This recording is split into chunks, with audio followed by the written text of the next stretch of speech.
The heavy oak doors of Courtroom 7B swung open with a low creak that seemed to echo through the hushed chamber. Little Emma appeared in the doorway, her tiny silhouette framed against the harsh fluorescent lighting of the hallway behind her. At just 3 years old, she barely reached her foster mother's waist, her small hand completely engulfed by William's protective grip. Emma clutched a worn stuffed rabbit against her chest with her free hand, its once white fur now grayed from countless nights of desperate hugging. The rabbit's left ear hung by a thread, and one of its button eyes was missing, but to Emma, it was the only constant in a world that had been turned upside down. The courtroom itself was an intimidating fortress of authority. Dark wood paneling climbed the walls from floor to ceiling, giving the space a somber, oppressive atmosphere. The judge's bench loomed like a castle tower, elevated high above everyone else, a physical manifestation of power and judgment. American and state flags stood sentinel on either side, their colors muted in the artificial light.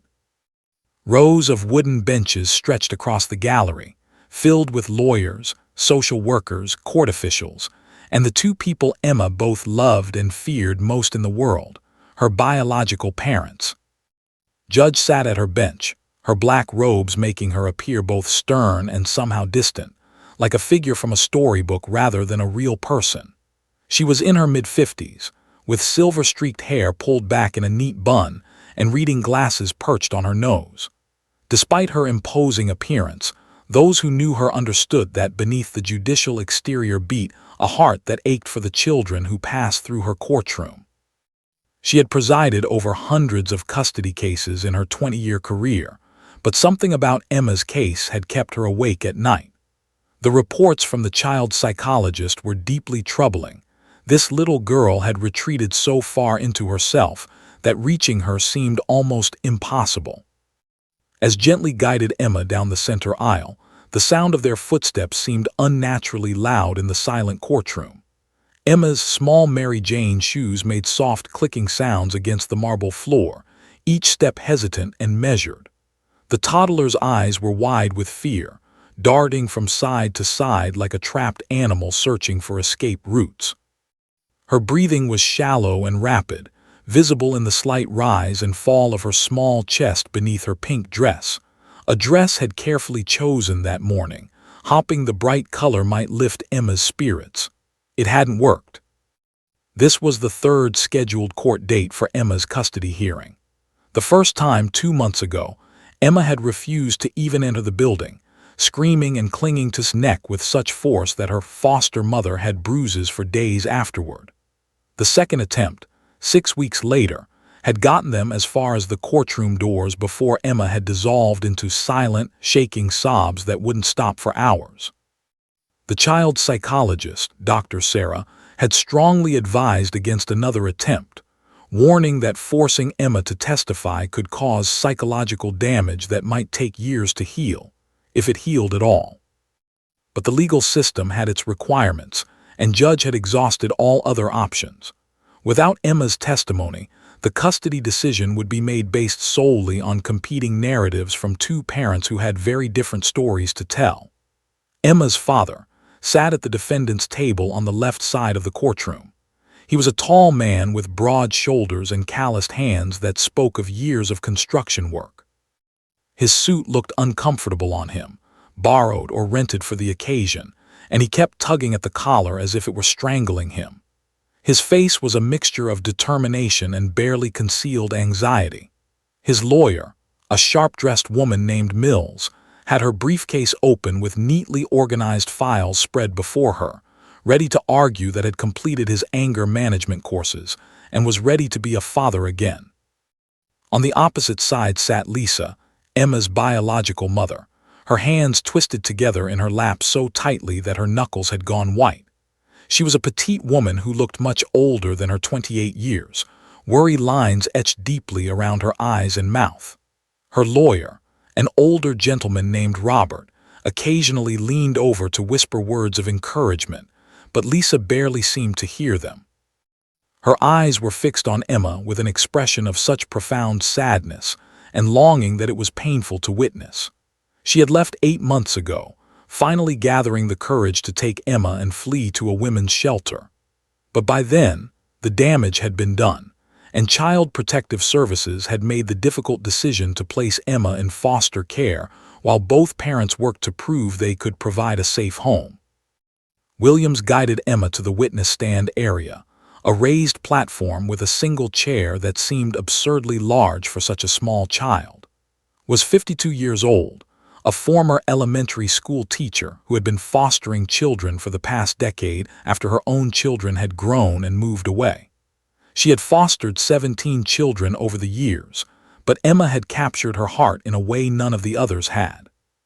Perhaps it was the depth of the little girl's trauma, or the occasional glimpses of the bright, curious child Emma must have been before her world fell apart.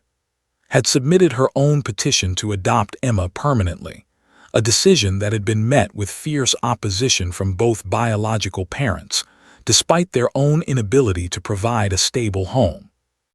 Judge cleared her throat, the sound cutting through the heavy silence. This court is now in session for the continued custody hearing regarding the minor child, Emma Maria. Before we begin, I want to address everyone present. Her voice was measured and calm, but carried an undertone of deep concern. This court recognizes that what we are asking of this child is extraordinary and, frankly, potentially harmful. However, Emma's testimony is crucial to determining what placement will serve her best interests.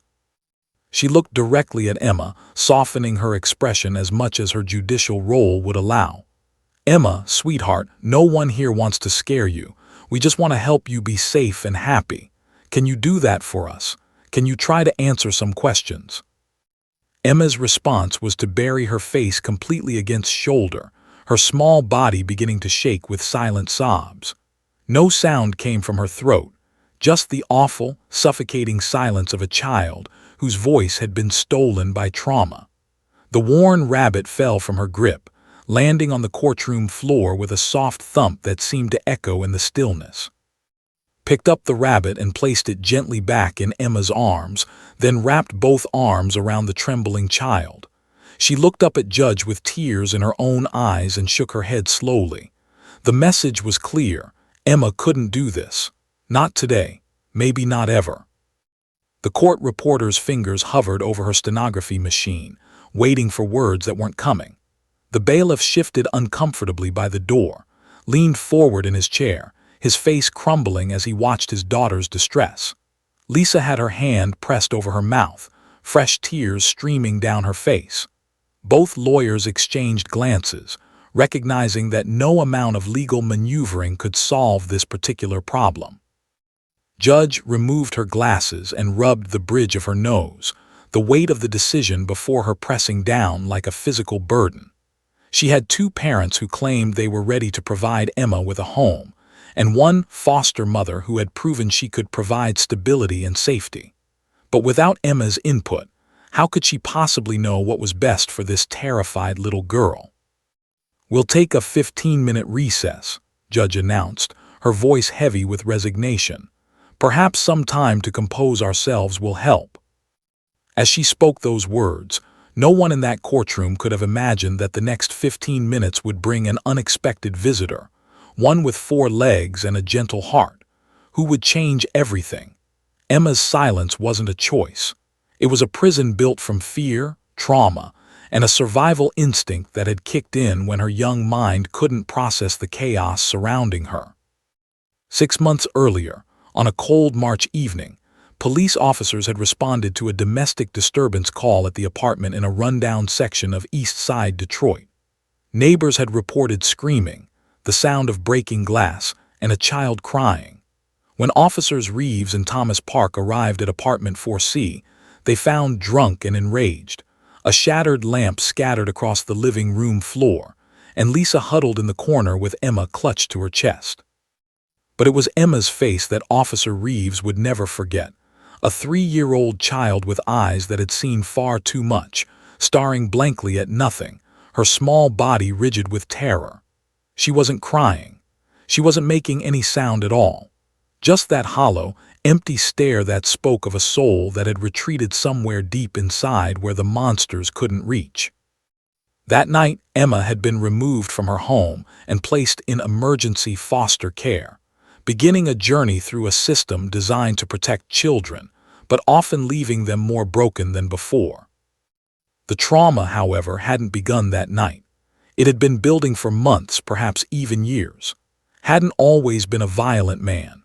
According to Lisa's tearful testimony to social workers, he had once been loving and devoted to his family. But after losing his construction job during an economic downturn, followed by his father's sudden death, had spiraled into depression and alcoholism.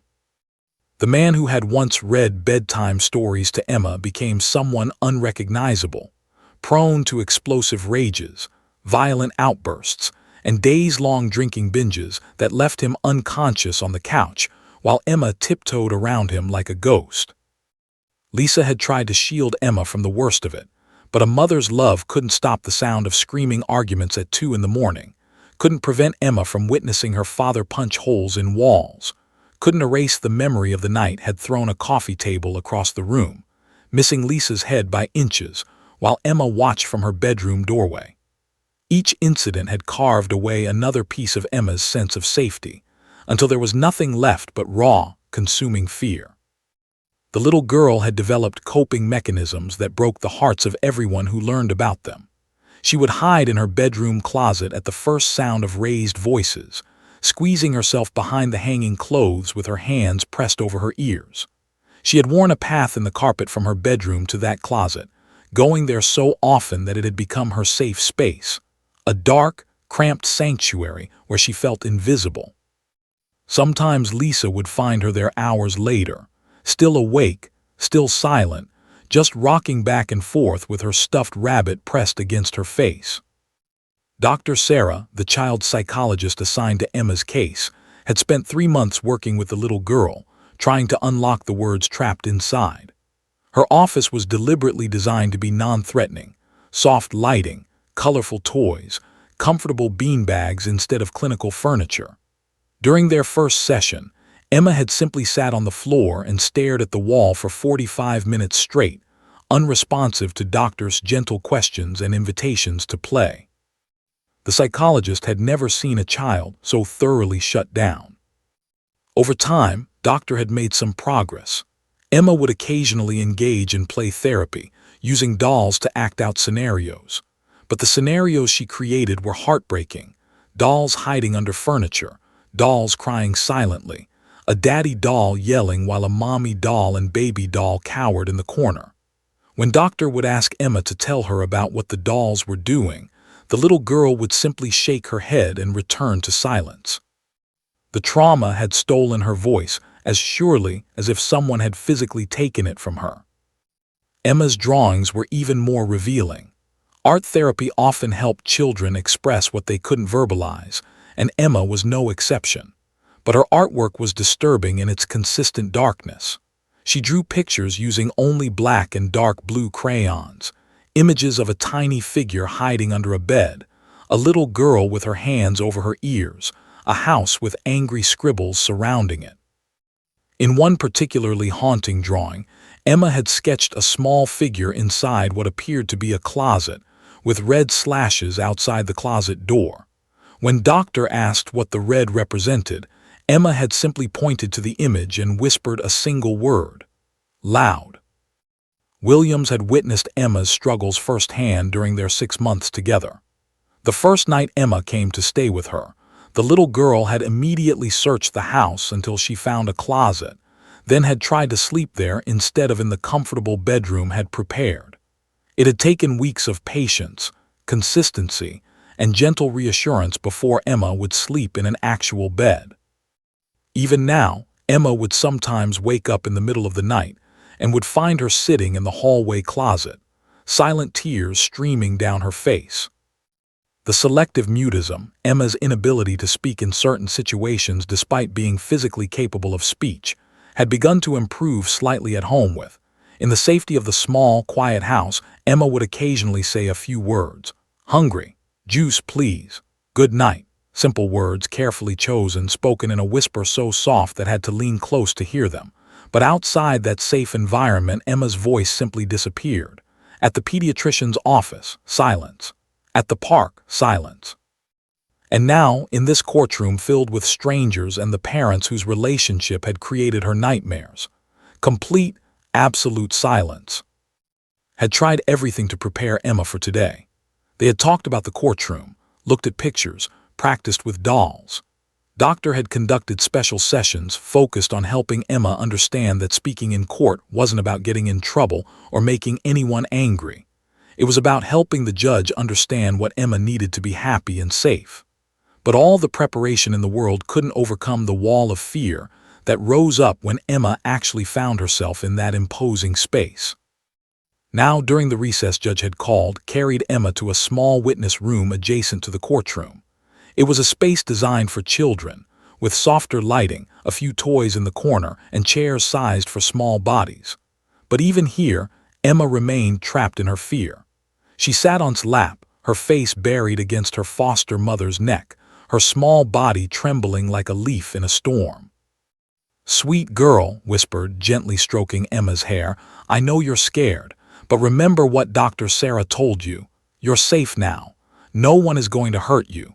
The judge just wants to hear what you think, what you feel." Emma's only response was to grip's blouse, her small fists clenching the fabric as if it were a lifeline. Through the partially open door, they could hear the muffled voices of the attorneys conferring with Judge, discussing options, debating whether to force the issue or postpone yet again. Every voice, every sound from that courtroom seemed to send fresh waves of panic through Emma's small frame. What none of them knew, not the judge, not the lawyers or the parents or doctor, was that help was on its way. Not in the form of another therapy session or legal maneuver, but in the form of a gentle soul with 4 legs and a heart that could sense pain and fear from across a room. In just a few minutes, Officer Michael Torres and his K-9 partner Max would walk through those courtroom doors, and Emma's prison of silence would finally find a key. The 15-minute recess had stretched to nearly 25 minutes, and tension in courtroom 7B had reached a breaking point. Judge sat at her bench reviewing case files, her expression growing increasingly troubled with each passing moment. The attorneys huddled in quiet conversation, their voices low and urgent as they debated legal precedents and procedural options. Had his head in his hands, elbows resting on the defense table, while Lisa sat perfectly still, staring at the door to the witness room where Emma remained hidden with. The bailiff, a stocky man named Murphy who had worked in the courthouse for 30 years, stood by his usual post near the judge's chambers, checking his watch and wondering how much longer this painful situation would continue. Just as Judge was about to recall everyone to order and make what would likely be a heart-wrenching decision without Emma's testimony, the heavy courtroom doors swung open with their characteristic creak. Every head in the room turned toward the sound, expecting perhaps another lawyer or court official. Instead, they saw something entirely unexpected. Officer Michael Torres of the Detroit Police Department's K-9 unit, accompanied by his partner, a magnificent German shepherd named Max. Officer Torres was in his early 40s, with close-cropped dark hair showing traces of gray at the temples and warm brown eyes that crinkled at the corners when he smiled. He wore his crisp police uniform with obvious pride, his badge polished to a shine, and his posture radiating the quiet confidence of someone who had spent 15 years serving his community. But it was his partner who truly commanded attention. Max was a 5-year-old German shepherd who embodied everything noble about his breed. His coat was a rich combination of black and tan, immaculately groomed and gleaming even in the courtroom's fluorescent lighting. He stood nearly 2 feet tall at the shoulder, with alert ears that swiveled to catch every sound and intelligent brown eyes that seemed to take in everything around him with calm assessment. He wore an official K-9 vest marked with the Detroit Police Department insignia, along with a smaller patch that read "Certified Therapy Dog" in blue lettering, a designation that relatively few police dogs earned. Officer Torres hadn't intended to enter courtroom 7B at all. He and Max were at the courthouse for an entirely different reason, a routine security assessment following some recent concerns about unauthorized access to the building's lower levels. Their rounds had taken them past the family court wing, and Torres had planned to simply continue down the hallway to the administrative offices. But as they passed the courtroom's entrance, something made him pause. Max had suddenly stopped walking, his ears pricking forward with intense focus. Officer Torres knew his partner well enough to recognize when the dog was picking up on something important. Max had an extraordinary ability, one that had been carefully cultivated through 2 years of specialized training, to sense human distress, particularly in children. It was a skill that had made him invaluable in countless situations, from helping traumatized crime witnesses give testimony to comforting children at accident scenes. "What is it, boy?" Torres whispered, his hand instinctively moving to Max's head in a gentle, reassuring gesture. The dog's entire body was oriented toward the courtroom door, his tail lowered but not down, his posture suggesting heightened awareness rather than aggression. Torres had learned to trust these moments. Max's instincts had proven right too many times to ignore. Making a split-second decision, Torres pushed open the courtroom door and stepped inside, Max walking beside him with perfect precision. The dog's training was immediately evident. Despite the new environment and multiple strangers, he remained calm and controlled, his gait smooth and measured. They walked perhaps 5 steps into the courtroom before Torres realized this was a family court proceeding, not the administrative area he'd been seeking. "My apologies, Your Honor," Torres began, starting to turn back toward the door. "Wrong courtroom, wheel." But he never finished the sentence, because at that exact moment, Emma lifted her head from shoulder for the first time since entering the courthouse. The door to the witness room was partially open, giving her a clear line of sight into the main courtroom, and what Emma saw there stopped her breath and Torres' words simultaneously. Her red-rimmed eyes, still wet with tears, locked onto Max with an intensity that was almost physical. For 6 months, Emma had moved through the world like a ghost, her gaze unfocused and distant, as if she were looking at everything through a thick fog. But now suddenly her eyes were clear, sharp, fully present in a way that made breath catch in her throat. The little girl's trembling had stopped. Her rigid posture had softened. And on her face was an expression had never seen before. Not quite hope, not quite joy, but something profound and transformative. Max, with the uncanny sensitivity that made him exceptional at his job, immediately turned his head toward the witness room. His ears swiveled forward, his intelligent eyes finding Emma's small face in the doorway. The connection between child and dog was instantaneous and electric, a silent communication that transcended species and circumstance. Max's tail, which had been in a neutral position, began a slow, gentle wag. Not the exuberant wagging of excitement, but the soft, measured movement of a creature offering comfort and friendship. Officer Torres felt the change in his partner immediately, the subtle shift in stance, the focus of attention, the gentle pulling toward the witness room. He looked from Max to the small figure in the doorway and understood in that moment exactly why his partner had stopped outside this particular courtroom. There was a child in distress here, one whose pain was so acute that Max had sensed it through closed doors and walls. Judge had risen slightly from her bench, her eyes moving between the police officer, his dog, and the suddenly alert child in the witness room doorway. Murphy, the bailiff, had taken a step forward instinctively, unsure whether the dog's presence was appropriate in active proceedings. The attorneys had stopped their whispered conversations, all eyes now on the unfolding scene. Felt Emma's small body shift in her lap, felt the little girl's muscles gathering as if preparing to move. "Emma," she whispered, hardly daring to hope. "Sweetie, what is it?" And then Emma did something she hadn't done in any public space with any stranger present for 6 long months. She spoke. Her voice was tiny, barely more than a breath, but in the sudden silence of that courtroom it carried like a bell. "Doggy." The single word fell into the space like a stone into still water, sending ripples of shock and wonder through every person present. Lisa gasped audibly, her hand flying to her mouth. His head snapped up, his eyes wide with disbelief. Mills dropped her pen, the clatter seeming impossibly loud. Even Judge, who prided herself on maintaining judicial composure, felt her throat tighten with sudden emotion. Emma's small hand emerged from where it had been clutching his blouse, extending toward Max with trembling fingers. "Doggy," she repeated, slightly louder this time, and in that single word was a universe of longing, hope, and desperate need for something safe to anchor herself to in a terrifying world.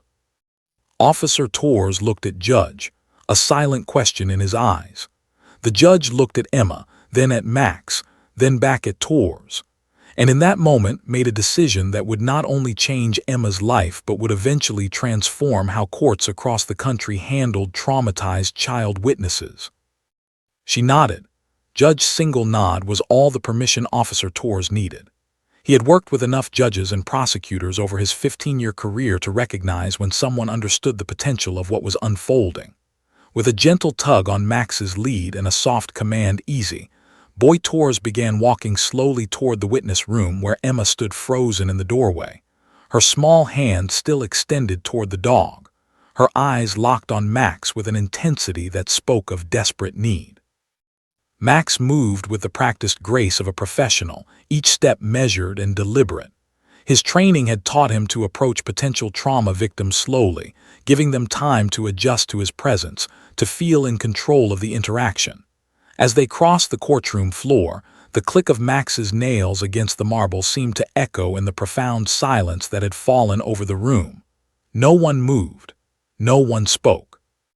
It was as if the entire courtroom had collectively held its breath, afraid that any sound might shatter whatever fragile magic was beginning to happen. Williams felt Emma's body tense and then, surprisingly, relax in her lap. The little girl's breathing, which had been shallow and rapid for the past hour, began to slow and deepen. Her hand, which had been pointing at Max, now opened and closed repeatedly, a gesture that recognized. Emma wanted to touch, to feel, to connect with this magnificent creature who had somehow reached through her walls of fear in a way that no human had been able to do. "It's okay, sweetie," whispered, her voice thick with emotion she was struggling to contain. "The nice police officer is bringing the dog to meet you. Would you like that?" Emma nodded, the movement small but definite. It was the first time she had responded to a direct question in this courthouse, and had to blink rapidly to keep tears from spilling down her cheeks. She looked up at Officer Torres as he approached, and what she saw in his face gave her hope. This wasn't just a police officer doing his duty. This was a man who understood trauma, who had seen his partner work miracles before, and who recognized that something extraordinary was unfolding. "Hello there," Torres said softly as he reached the witness room doorway, crouching down to bring himself closer to Emma's eye level. His voice was warm, unthreatening, the tone of someone who had spoken to countless frightened children over the years. "My name is Officer Mike, and this is Max. He's a very special dog who helps people feel better when they're scared or sad. Would it be okay if Max came closer to say hello to you?" Emma's response was to slide down from his lap, her small feet touching the floor with surprising determination. She took one hesitant step forward, then another, her eyes never leaving Max's face. The stuffed rabbit she had been clutching fell forgotten to the floor, replaced now by her singular focus on this living, breathing source of comfort that had appeared as if summoned by her desperate need. Max remained perfectly still, his training evident in every controlled muscle of his body. But his eyes, those warm, understanding brown eyes, tracked Emma's movement with gentle attention. His tail continued its slow, reassuring wag, and Torres could feel the dog's entire being radiating calm, peaceful energy. This was what Max had been trained for, what he excelled at beyond measure, reading the emotional state of traumatized individuals and responding with exactly the kind of presence they needed. When Emma was about 3 feet away, she stopped, suddenly uncertain.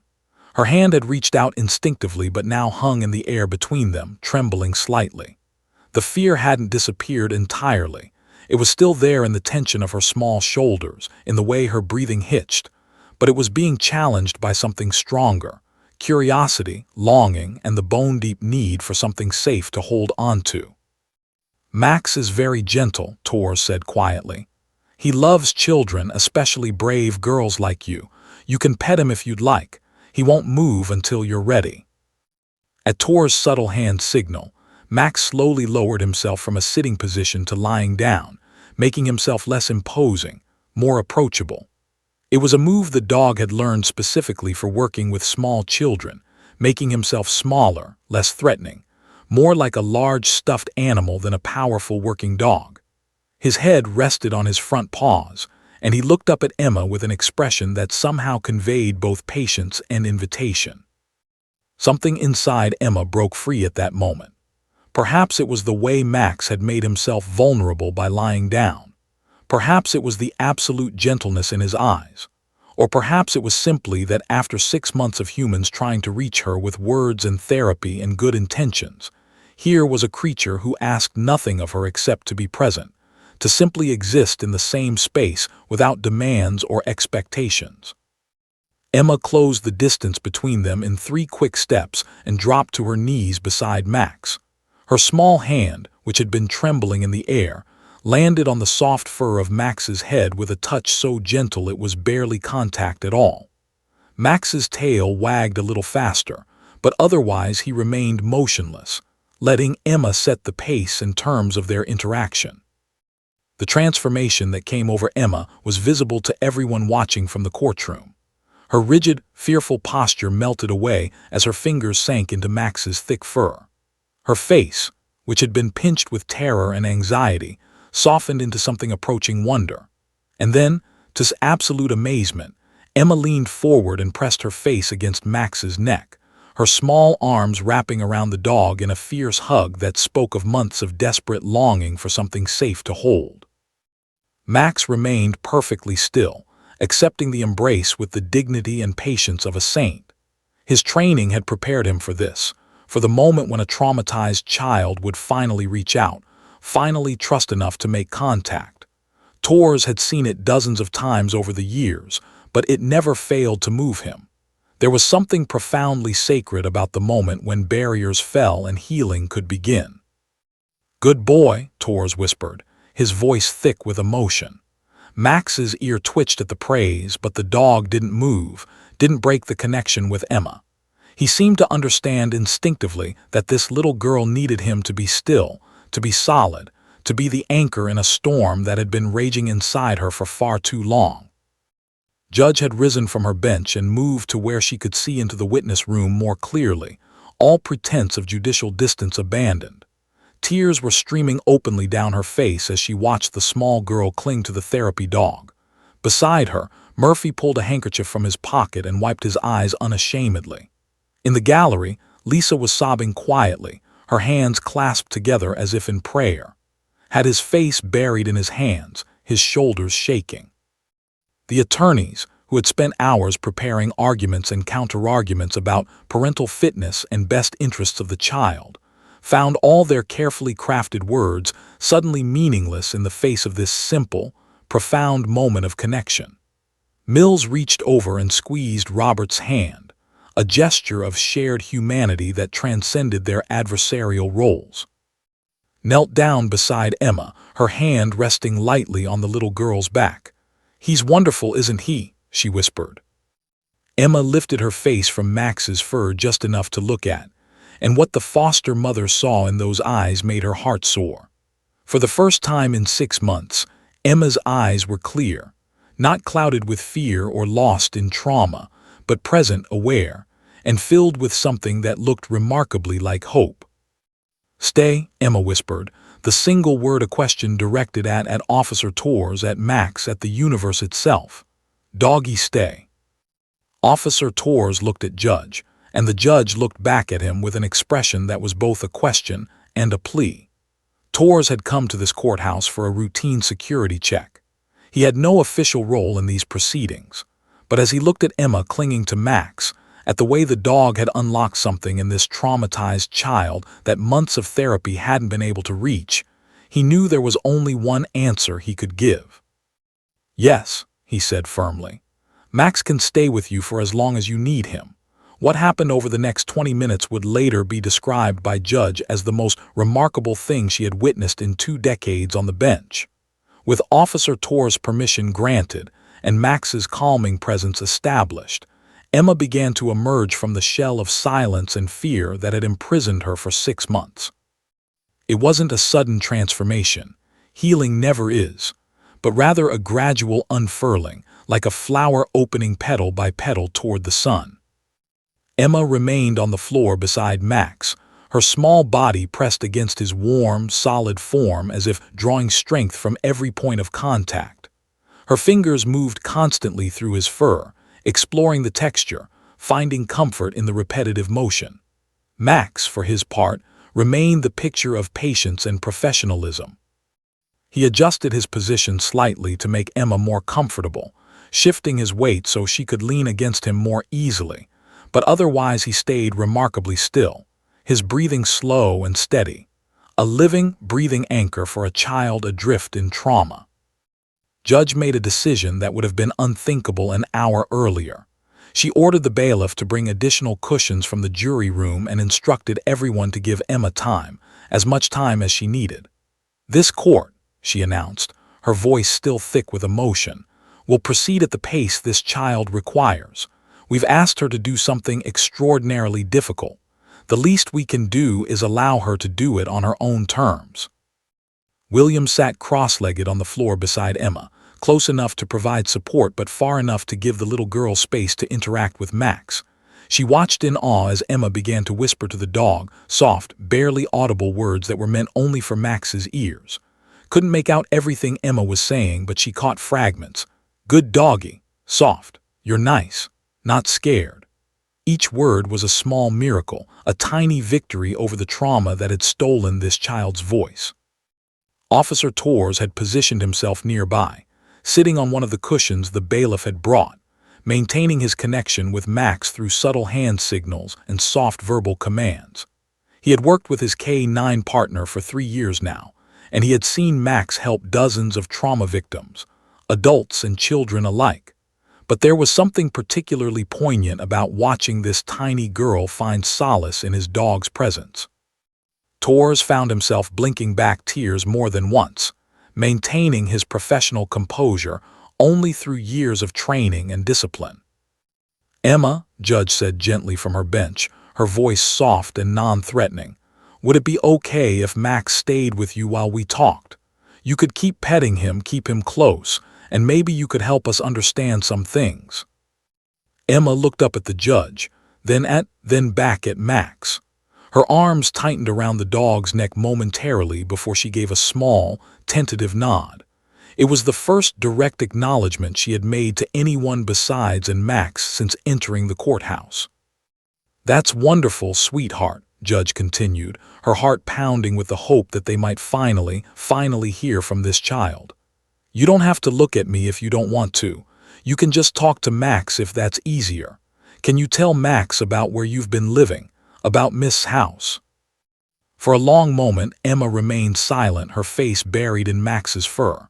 Then, so quietly that the court reporter had to lean forward to catch the words, Emma began to speak. "His house is quiet," she whispered into Max's neck. "No yelling, no breaking things. I have a bed with a pink blanket. Read stories at night. Soft stories, nice stories." Lisa let out a choked sob from her seat in the gallery, her hand pressed so hard against her mouth that her knuckles had turned white.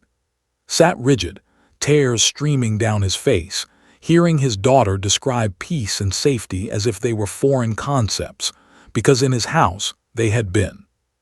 Placed her hand gently on Emma's back, encouraging her to continue. "Tell Max about your room, sweetie. Tell him about the we picked out together." Emma's hand continued its soothing motion through Max's fur as she spoke, the physical connection giving her courage. "I have a that looks like the moon. It's not too bright. It makes shadows go away. At the old house, shadows were scary. Loud things lived in the shadows." The words, spoken in such a simple, childlike way, carried devastating weight. Everyone in that courtroom understood what Emma meant by loud things in the shadows, the fights, the violence, the terror that had defined her early life.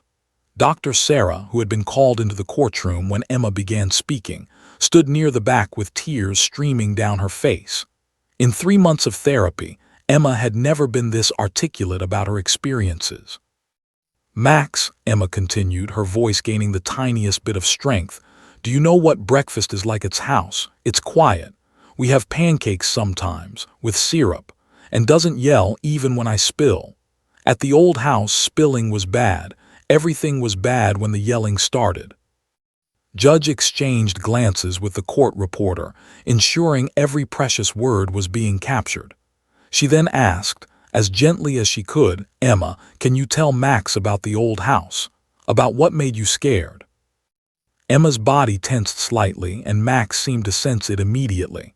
The dog shifted his position, pressing closer to her, his head turning slightly so his nose touched her arm, a gesture of comfort and reassurance.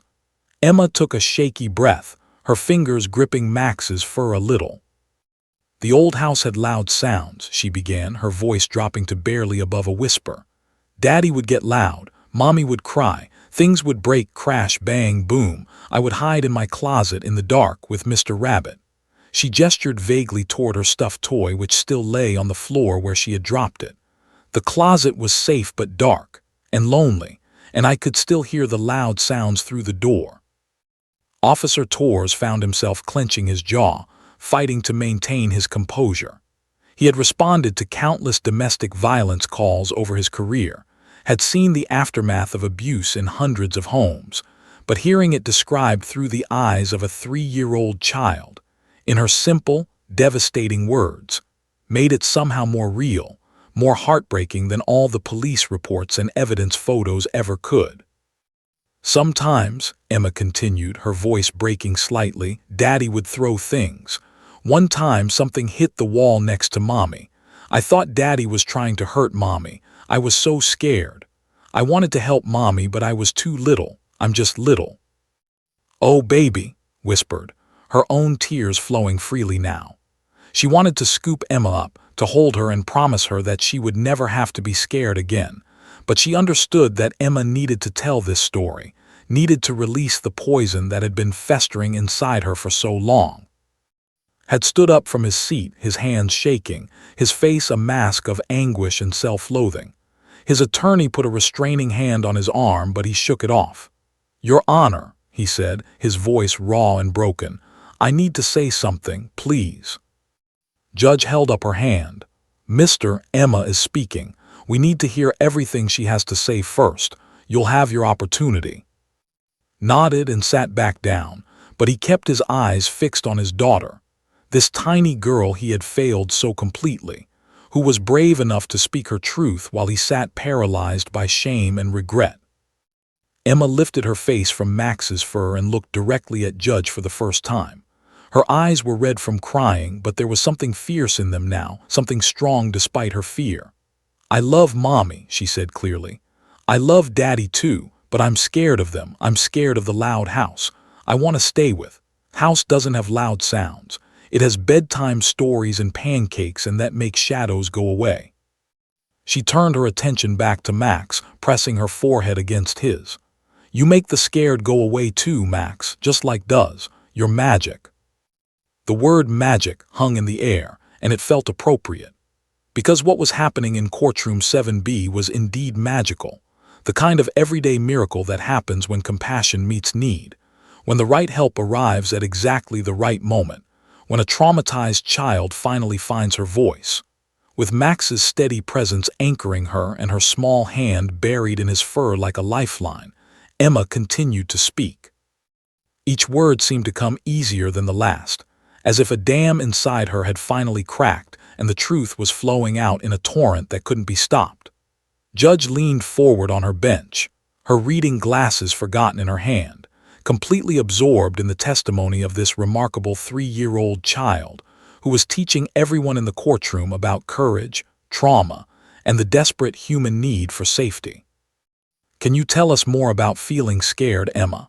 Judge asked gently, her voice barely above a whisper, as if afraid that speaking too loudly might shatter the fragile trust Emma had built. "When you say the loud sounds scared you, what did you do when you heard them?" Emma's fingers continued their rhythmic stroking through Max's fur, the repetitive motion seeming to calm her as she gathered the courage to continue. Max shifted slightly, moving his head so it rested more firmly against Emma's leg, a gesture of support that didn't go unnoticed by anyone watching. The dog's intuition was remarkable. He seemed to know exactly when Emma needed extra reassurance. "When the yelling started," Emma began, her voice small but growing steadier with each sentence, "my tummy would hurt really bad, like someone was squeezing it tight. I would run to my room as fast as I could. Sometimes I would trip because I was running so fast and I would get hurt on my knees, but I couldn't stop. I had to get to my closet before the really loud sounds started." She paused, taking a shaky breath, and reached over to place a supportive hand on her shoulder. Emma leaned into the touch briefly before continuing. "In my closet, I would close the door and sit in the corner behind my dresses. I would hold Mr. Rabbit really, really tight and put my hands over my ears, but I could still hear everything. The yelling, the crash sounds, Mommy crying. Sometimes Daddy would say bad words I'm not supposed to say, really bad words." Doctor, standing near the back of the courtroom with her hand over her heart, was silently cataloging everything Emma was describing, classic trauma responses in a child witnessing domestic violence. The hiding behavior, the physical symptoms of anxiety, the hypervigilance, the attempt to self-soothe with a comfort object. But hearing it articulated by Emma herself, in her own innocent words, was more powerful than any clinical assessment could ever be. "One time," Emma continued, her voice dropping so low that the court reporter had to move her equipment closer, "I heard glass breaking. Lots of glass, like when I dropped Mommy's special cup, but bigger, so much louder. And then Mommy screamed, not a mad scream but a scared scream. The kind that means something really bad happened." Lisa doubled over in her seat, her body racked with sobs. She remembered that night. The night had thrown the television remote in anger, and it had struck the china cabinet, sending their wedding dishes crashing to the floor. She remembered screaming, not from physical pain but from the shock and terror of watching their life shatter along with those dishes. And all the while, Emma had been listening from her closet, absorbing every terrifying second. "I wanted to help Mommy," Emma said, and now tears were streaming down her own face, though her voice remained remarkably steady. Max sensed her distress and turned his head to gently lick her hand, a gesture of comfort that made Emma pause and take several deep breaths. "But I was too scared to come out. What if Daddy was still mad? What if he got mad at me for coming out? So I stayed in the closet even though I could hear Mommy crying. I stayed until everything got quiet. But quiet was scary too, because I didn't know if everyone was okay." Judge had to remove her glasses and wipe her eyes, no longer attempting to hide her emotional response to Emma's testimony. The bailiff, Murphy, had turned away slightly, his shoulders shaking with suppressed emotion. Even the court reporter, who had transcribed countless heartbreaking testimonies over her career, had tears dripping onto her keyboard. "Emma," Judge said, her voice thick with emotion but still gentle, "I need to ask you something important, sweetheart. When the police came to your house that last night, the night they brought you to stay with Miss, do you remember that?" Emma nodded slowly, her small body tensing at the memory. "The police came because a neighbor called. They had loud knocking on the door, boom, boom, boom. Daddy was yelling at the door. Mommy was holding me in the corner. I wasn't in my closet that time because Mommy grabbed me first. She was holding me so tight I could barely breathe. She was shaking. Or maybe I was shaking. Maybe we were both shaking." Had his face buried in his hands now, his entire body convulsing with sobs. His attorney, Mills, had given up trying to maintain professional distance and had placed a comforting hand on his shoulder, her own eyes red and swollen from crying. Across the aisle, Robert handed Lisa another tissue, the fourth or fifth since Emma had begun speaking. "The police officers were nice," Emma continued, her voice taking on a slightly different tone, less fearful, more matter-of-fact. A lady police officer with brown hair talked to Mommy. A man police officer talked to Daddy in the hallway. Then the lady police officer asked me if I was okay. I didn't talk to her, but she was nice. She had a soft voice like. She told me that they were going to make sure I was safe. Officer Torres found himself wondering if he knew the officers Emma was describing. The Detroit Police Department wasn't so large that he didn't know most of his colleagues, especially those who worked domestic violence calls. He made a mental note to find out who had responded that night, to thank them for their compassion with this traumatized child. Then the lady officer said I was going to go stay with someone nice for a little while, Emma said, her voice wavering. I didn't want to leave Mommy. I cried and held onto Mommy's shirt really tight, but Mommy said I had to go, that it was going to be okay. She was crying too. Everybody was crying. Even Daddy was crying, but I was scared of him, so I didn't look at him. Emma turned to look directly at her mother for the first time since beginning her testimony. Mommy, you told me to be brave. You said being brave doesn't mean you're not scared. It means you do the hard thing even when you are scared. So I'm being brave now. I'm telling the truth even though it's scary. Lisa's face crumpled completely at her daughter's words, her own words spoken back to her in Emma's small voice. I know, baby, she choked out. You're so brave, so brave. Mommy is so sorry. I'm so sorry for everything. Judge allowed the moment to stretch, understanding that both mother and daughter needed this exchange. Then she gently redirected Emma's attention. You're being incredibly brave, Emma, braver than most adults I know. Can you tell Max and all of us what you want? What would make you feel safe and happy? Emma buried her face in Max's neck for a long moment, gathering her courage for what she needed to say next. When she lifted her head, she looked first then at her mother, then at her father, and finally at Judge. Her voice, when she spoke, was clear and firm despite her tears. I want to stay with, she said. House is safe. There's no yelling. When I have bad dreams about the loud sounds, comes to my room and turns on the light and tells me I'm safe now. She reads me stories until I can sleep again. She makes me feel better when my tummy hurts from being scared. She doesn't get mad when I'm too scared to talk. She just waits until I'm ready. Was openly weeping now, one hand covering her mouth, the other still resting supportively on Emma's back. In 6 months of fostering Emma, she had hoped for this, for Emma to feel safe enough to want to stay. But hearing it spoken aloud, especially in such a public, official setting, overwhelmed her with gratitude and love for this resilient little girl. I still love Mommy and Daddy, Emma added, looking at her parents with an expression far too wise and sad for a 3-year-old to wear. But love doesn't make the scared go away, makes the scared go away. Max makes the scared go away. I want to stay where the scared goes away. The courtroom fell into complete silence after Emma's words, a silence so profound it felt almost sacred. In that moment, every person present understood they had witnessed something extraordinary, a traumatized child finding her voice and speaking her truth with a clarity that cut through all the legal arguments, all the parental rights debates, all the complicated questions about custody and visitation. Emma had spoken, and her message was heartbreakingly simple. She needed safety more than she needed anything else in the world. The silence that followed Emma's testimony stretched for what felt like an eternity, but was probably only 30 seconds. It was the kind of silence that falls when truth has been spoken so clearly and powerfully that there are no adequate words to respond.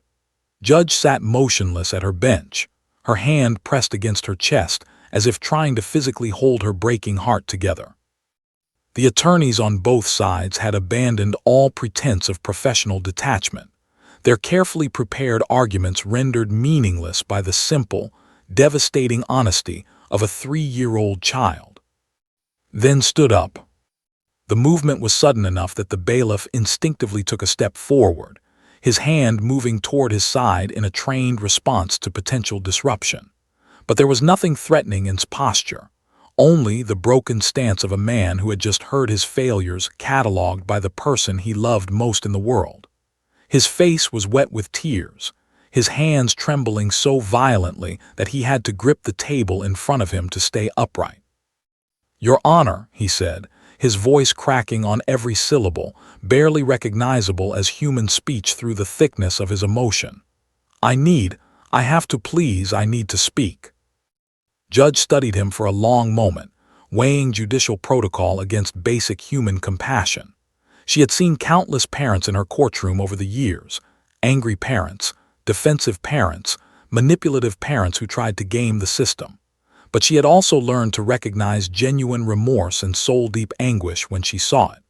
What she saw in his face was a man confronting the full weight of what he had done to his daughter, and the recognition was destroying him.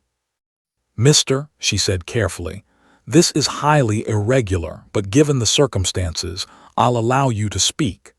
However, I caution you that anything you say will become part of the official record and may be used in determining the outcome of this case." Nodded jerkily, not seeming to care about legal consequences or future ramifications. He turned toward where Emma sat on the floor with Max, and his entire body convulsed with a sob. Emma pressed closer to the therapy dog, her small hand gripping Max's fur, her eyes wide with apprehension at seeing her father's distress. Emma began, then had to stop and take several shuddering breaths before he could continue. "Baby girl, I am so sorry. I'm sorry for all of it, every single thing that made you scared, every loud sound, every time you had to hide in that closet, every nightmare, every moment of fear. It was all my fault, all of it." His attorney, Mills, placed a warning hand on his arm, but he shook it off gently.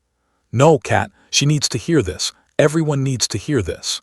He looked back at Emma, tears streaming freely down his face. "You were right, sweetheart, when you said you heard me yelling and throwing things. I did do those things. I was angry all the time, angry at myself for losing my job, angry at the world for being unfair, angry at everything. And I took that anger out on your mother and on our home, and even though I never wanted to hurt you, I did hurt you. I hurt you so badly." Lisa had stood up as well, moving toward her ex-husband with slow, hesitant steps. Her own face was a portrait of anguish and shame. When she spoke, her voice was barely a whisper, but in the silent courtroom every word carried. "I hurt her too, maybe not the same way you did, but I failed her just as much. I'm her mother. I was supposed to protect her, and I didn't." She turned to face Judge, her body swaying slightly as if the weight of her confession might knock her over. "Your Honor, I let it happen. I made excuses for he's stressed, he's grieving his father, he's worried about money. I convinced myself that if I could just keep the peace, if I could just manage his moods better, if I could be more supportive, things would get better. But they never got better. They only got worse. And all that time, Emma was listening, watching, absorbing every terrifying moment. Had wrapped her arms around Emma protectively, but she needn't have worried. Max seemed to sense the little girl's rising anxiety and had shifted his position so his substantial body formed a barrier between Emma and her parents, his warm bulk providing both physical and psychological protection.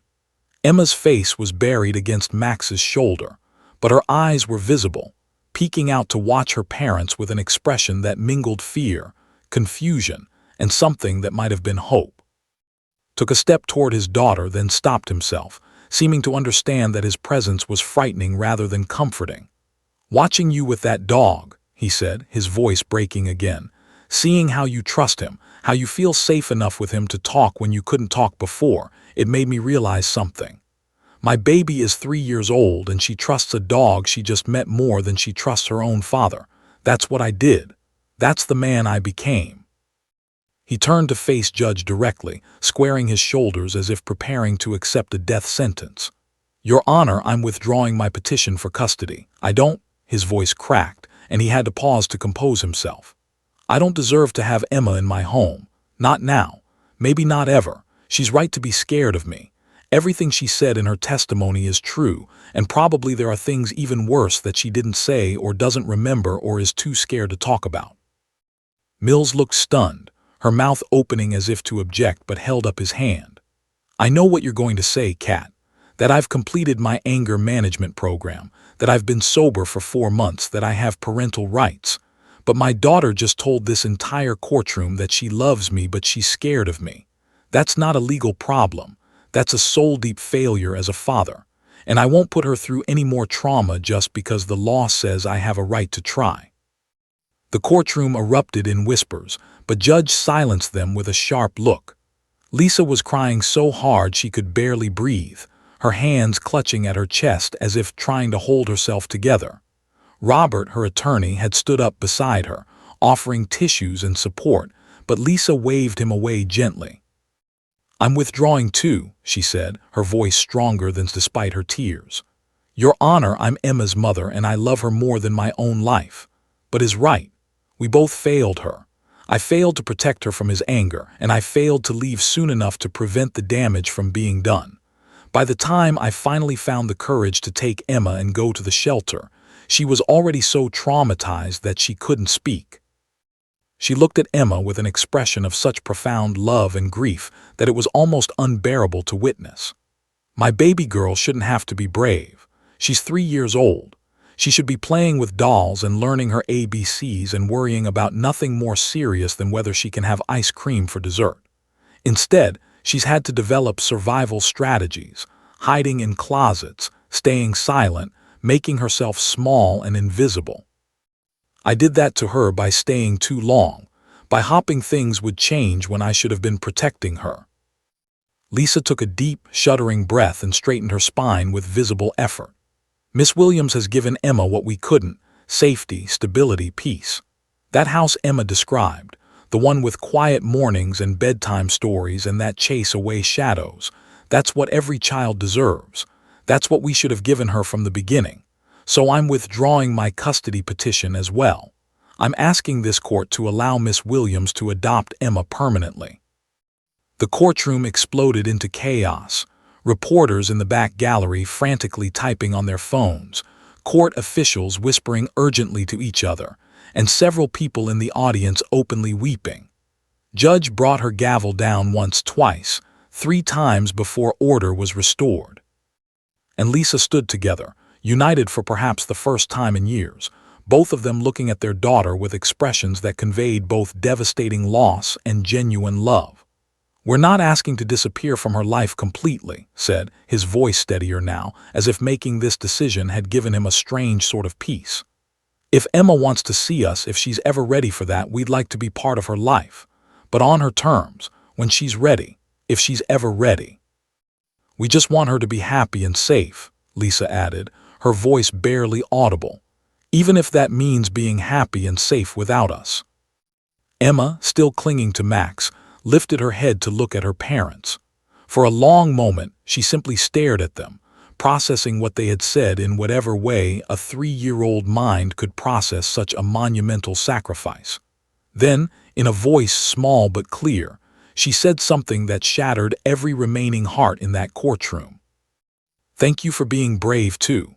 3 months later, on a crisp autumn morning, Emma Williams stood in front of Judge's bench wearing a new dress the color of sunshine. Her hair was pulled back with butterfly clips, and she held a small bouquet of daisies that had helped her pick from their garden that morning. But most remarkably, Emma was smiling.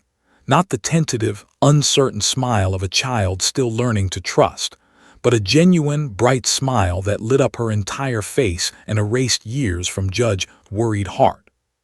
The courtroom was packed for the adoption finalization hearing, but this time the atmosphere was completely different from that traumatic day 3 months earlier. Instead of tension and fear, the room buzzed with joy and anticipation. Williams sat at the petitioner's table, her hands folded but her eyes constantly drifting to Emma with an expression of pure love. Dr. Sarah sat in the front row of the gallery, clutching a wrapped present and dabbing at her eyes with a tissue before the proceedings had even begun.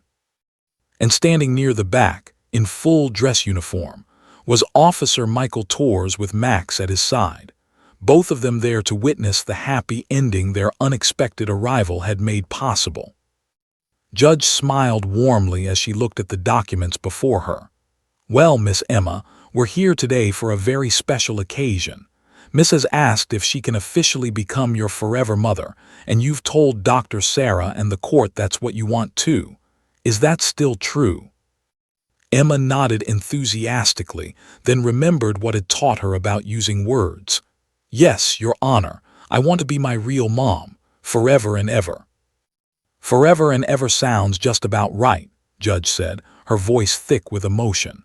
She had presided over hundreds of adoptions, but this one felt particularly sacred, a true transformation from trauma to healing, from fear to hope. "Williams, please stand and raise your right hand." As took the oath and answered the formal questions required by law, Emma bounced slightly on her toes with excitement, occasionally turning to wave at Max, who wagged his tail in response.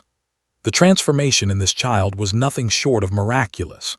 The little girl who had been unable to speak 3 months ago was now chattering constantly, asking endless questions, laughing freely, and even occasionally arguing in the way healthy, secure children do with their parents. When the formalities were complete, Judge brought down her gavel with a decisive crack. "By the power vested in me by the state of Michigan, I hereby grant this petition for adoption. Williams, you are now the legal mother of Emma Maria Williams. Congratulations to you both." The courtroom erupted in applause, swept Emma into her arms, both of them crying happy tears as they hugged.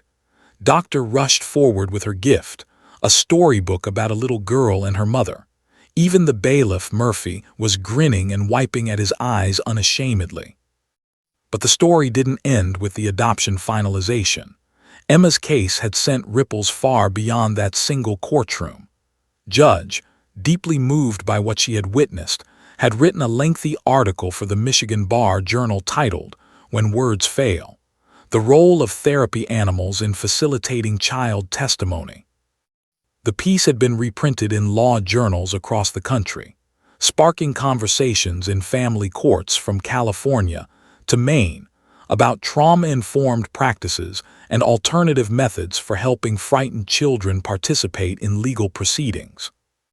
The Detroit Police Department, recognizing the profound impact Max had made, launched a formal program called Pause for Justice. The initiative placed certified therapy dogs in courtrooms throughout Wayne County, specifically trained to help traumatized witnesses, especially children, feel safe enough to testify. Officer Torres became the program coordinator, working with animal trainers, psychologists, and legal experts to develop protocols and training standards. Within a year, 12 therapy dogs were working in Michigan courtrooms. Within 2 years, similar programs had been established in 17 states. Max himself became something of a local celebrity, featured in news articles, and even appearing on a morning talk show to demonstrate his remarkable abilities. But more importantly, he continued his quiet, essential work helping traumatized children find their voices. Over the next 2 years, Max would assist 43 child witnesses in giving testimony, his gentle presence unlocking words that fear had trapped inside.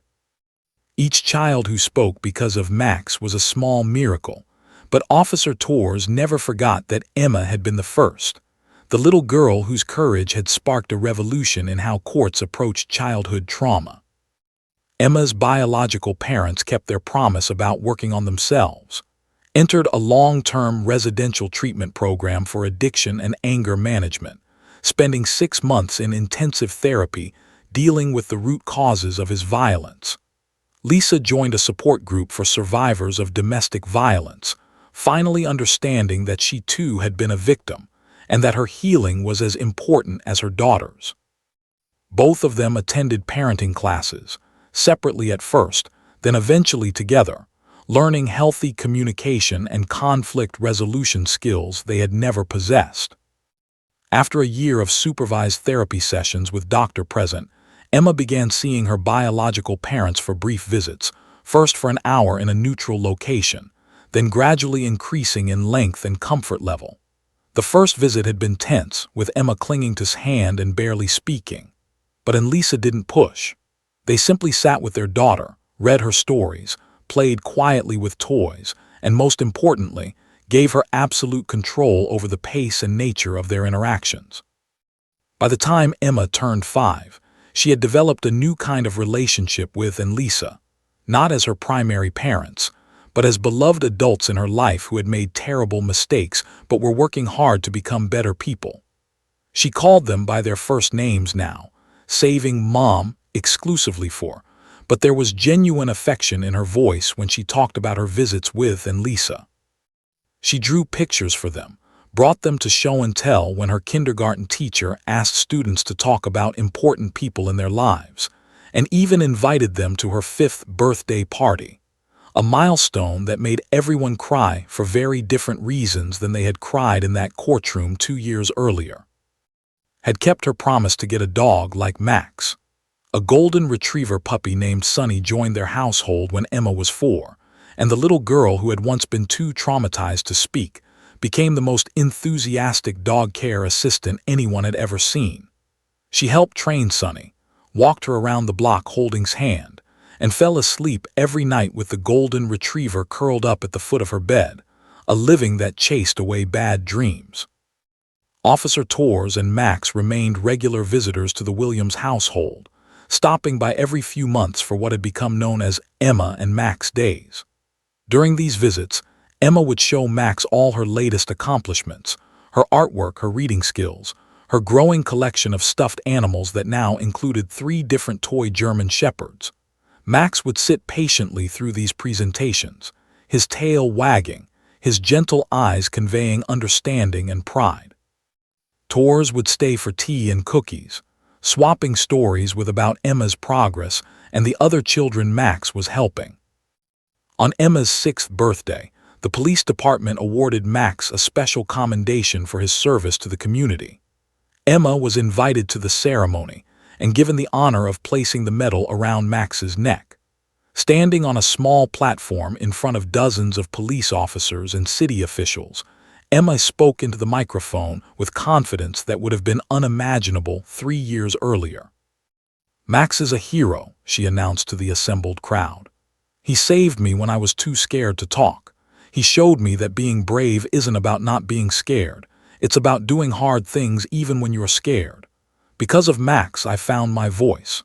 And now I use my voice to help other kids know that it's okay to be scared, and it's okay to ask for help, and it's okay to trust good people and good dogs to keep you safe." The audience erupted in applause, but Emma wasn't finished. She knelt down and wrapped her arms around Max's neck, pressing her forehead against his the way she had that first day in the courtroom. "Thank you, Max," she whispered, though the microphone caught her words and carried them through the room. "Thank you for making the scared go away." Years later, when Emma was in high school, she would write a college application essay about that day in the courtroom, about a little girl, a police dog, and the moment when silence became speech, fear became courage, and trauma began its long journey toward healing.